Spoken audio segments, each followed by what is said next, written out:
คลิปนี้โพสต์เนื้อในที่สำคัญของฮุกเหงาได้3 ฐานสามารถท่ามคลิปนี้เด็กน้อยนักทฤษฎีมีคำศัพท์ต่างๆหรือผู้สูงอายุที่มีปัญหาหัวใจขอให้ทุกคนเบิ่งและรับฟังอย่างมีความสุข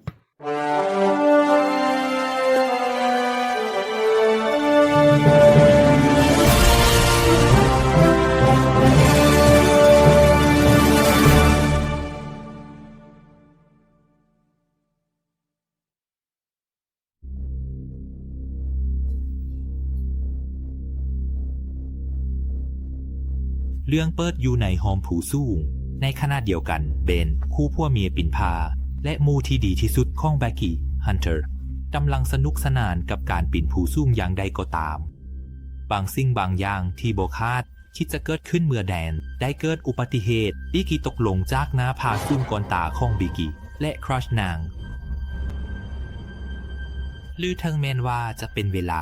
51 อาทิตย์นับตั้งแต่เหตุการณ์ดังกล่าวความโศกเศร้าของเบกกี้ยังบ่หายไปในอดีตเพราะว่านางคิดฮอดแดนหลายแต่สิ่งที่นางสามารถเฮ็ดได้แม่นโทรหาโทรศัพท์มือถือของแดนซ้ำแล้วซ้ำอีกจนชีวิตของเด็กเริ่มสุดโทรมลงออกจากวงการของทุกคนที่นางรู้จักรวมทั้งพ่อของนางเพราะว่านางต้องการอยู่คนเดียว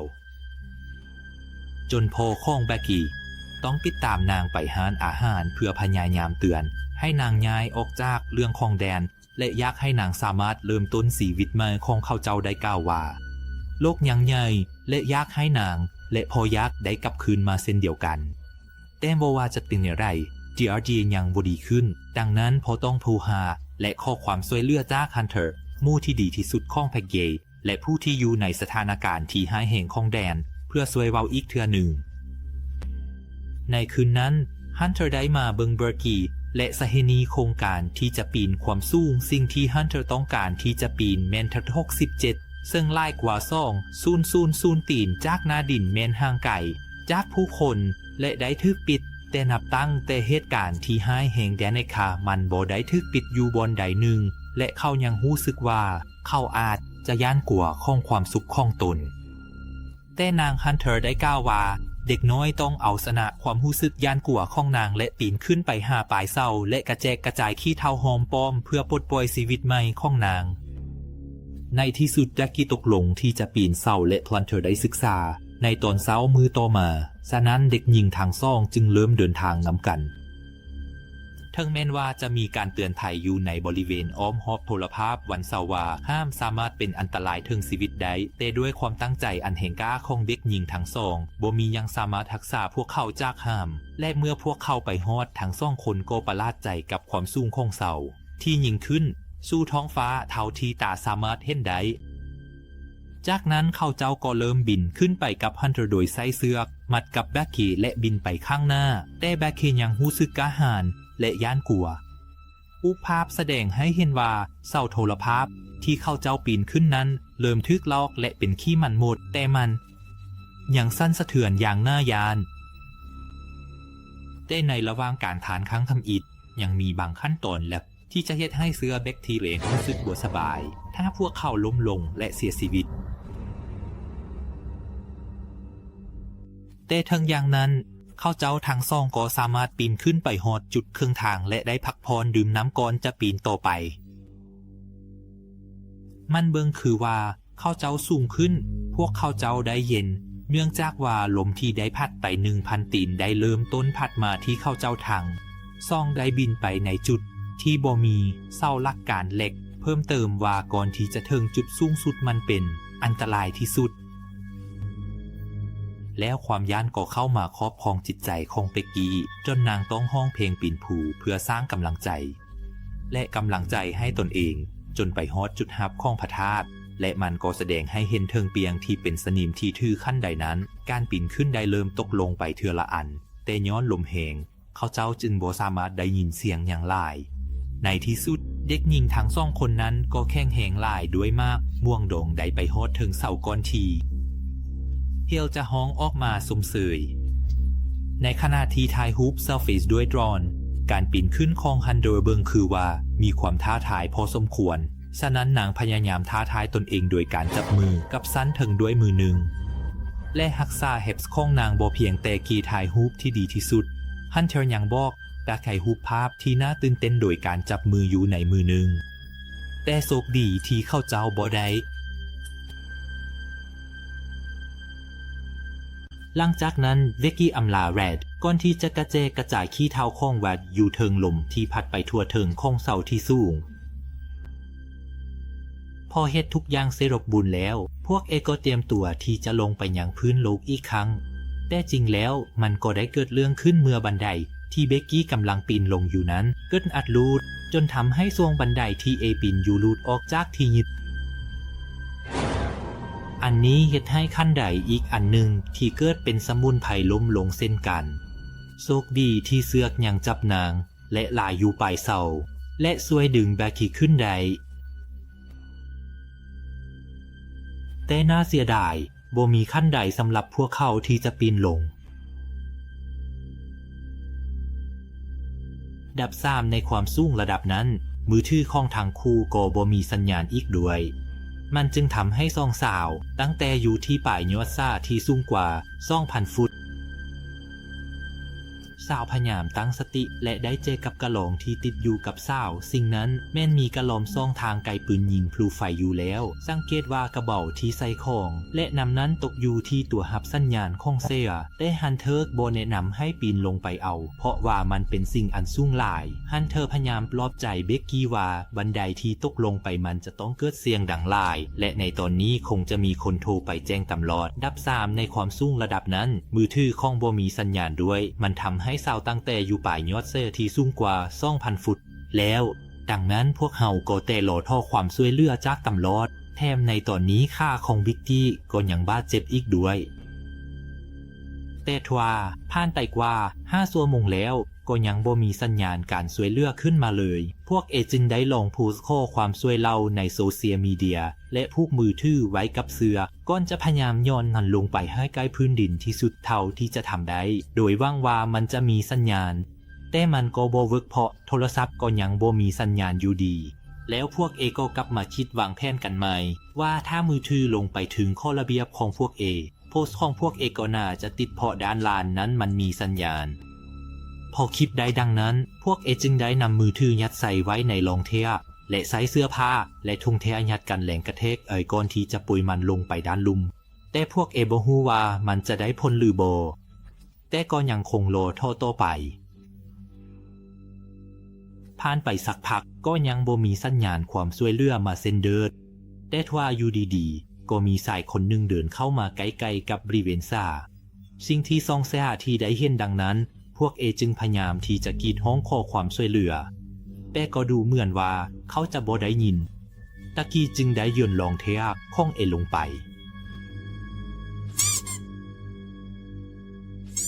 แต่มันก็บ่ได้ผลในจังหวะที่ชายคนดังกล่าวกำลังจะเดินทางออกไปลิกกี้จึงจะใช้ปืนยิงพลุไฟแต่ก็ได้ถูกฮันเทอร์บ่แล้วเพราะในตอนนี้ยังเป็นตอนกลางวันอยู่อีกทางสายที่เดินอยู่บ่อไผ่นั้นก็ยังบ่ได้มองขึ้นมา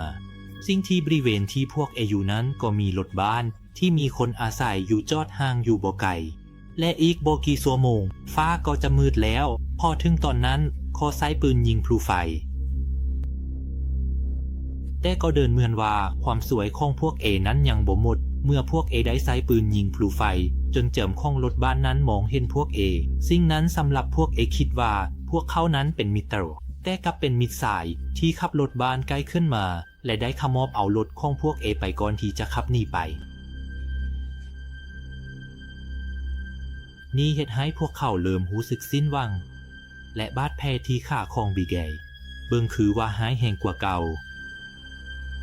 พอตกดึกคืนนั้นเมื่อเกียวก็ได้รู้ความจริงที่ว่าฮันเทอร์ก็เคยแอบคบกับเดนแฟนของ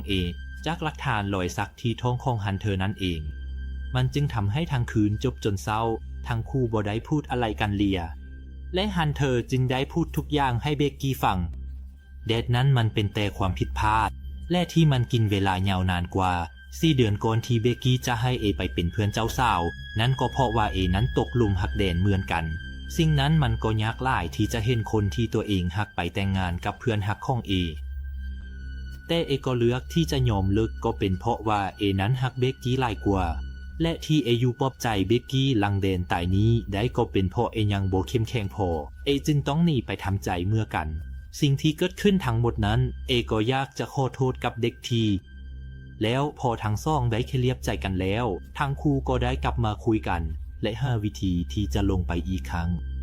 แต่ทว่าทั้งคู่ก็มืออาการคาดน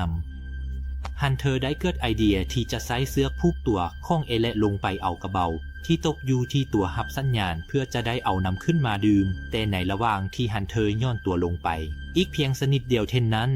ก็จะคว้ากระเบามาได้แล้วแต่ทว่าเสือกนั้นมันก็ไปบ่ถึงฮันเธอได้ตัดสินใจทอดเสือกออกจากตัวของและพยายามที่จะเอื้อมไปสุดแขนก่อนที่จะสวิงตัวกระโดดท้ายโค้งเครื่องเบกกี้จนได้ในท้ายแต่กลับเห็นว่าการที่จะกลับขึ้นไปนั้นมันก็ยากกว่าเดิมเมื่อเสือกที่ห่อลงมานั้นมันสั้นเกินกว่าที่ฮันเธอจะคว้าไว้ใดฮันเธอจะต้องคล้องกระเป๋าไว้กับเสือกก่อนที่จะกระโดดไปกึดกับเสือกอีกครั้งสิ่งนั้นฮันเทลก็ได้กระโดดคว้ามันได้สำเร็จและพยายามที่จะปีนไต่ขึ้นไปแต่มันก็ได้เกิดจังหวะที่พลาดจนฮันเทลจะต้องลงไปที่ปลายเสือกอีกครั้งและทำให้มือของนั้นบาดเจ็บจนบ่สามารถที่จะปีนขึ้นไปได้ฮันเทลจึงต้องให้เบกกี้ดึงขึ้นไปแทนและในสิ่งสุดท้ายฮันเทลก็กลับขึ้นมาได้อีกครั้งและหลังจากเบกกี้ดื่มน้ำพวกเขาเจ้าได้เขียนข้อความช่วยเหลือติดกับดรอนในธงของเขาเจ้าและบังคับให้บินไปกับตัวแบบใกล้เคียงแต่ทว่าแบตเตอรี่ของเธอก็เกิดหมดลงกลางทางพวกจึงต้องให้มันบินกลับมาจากนั้นพวกจึงคิดหาวิธีที่จะซัดดนดุยขึ้นไปซัดไฟฟ้าจากรูดไฟสัญญาณด้านบนสุดสิ่งที่พี่ก็ต้องปีนเซมันอยู่แบบนั้นจนกว่าไฟของล้วนนั้นจะเต็มแต่ทว่าระหว่างนั้นก็ทึกนกแรงบินเข้าโจมตีอยู่ตอน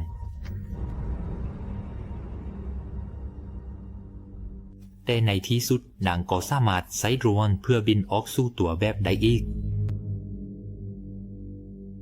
แต่ย้อนว่าเขาเจ้าบินไปใกล้กับตัวแบบนั้นรถไถหน้ารถติดยางกระทันหันได้ขับมาและต่ำโดรนของเขาเจ้า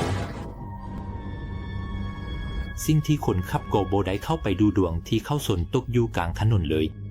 สิ่งนี้ก็เป็นความช่วยรอบที่834ที่เฮ็ดให้พวกสิ้นหวังและสิ้นหวังอีกครั้งอีกทางห่างกายของเบกกี้ก็ยังอ่อนเทเรียบร้อยแถมบาดแผลที่ขาของก็ได้แลให้พวกนกแรงอยู่บนไปมาอยู่รอบตัว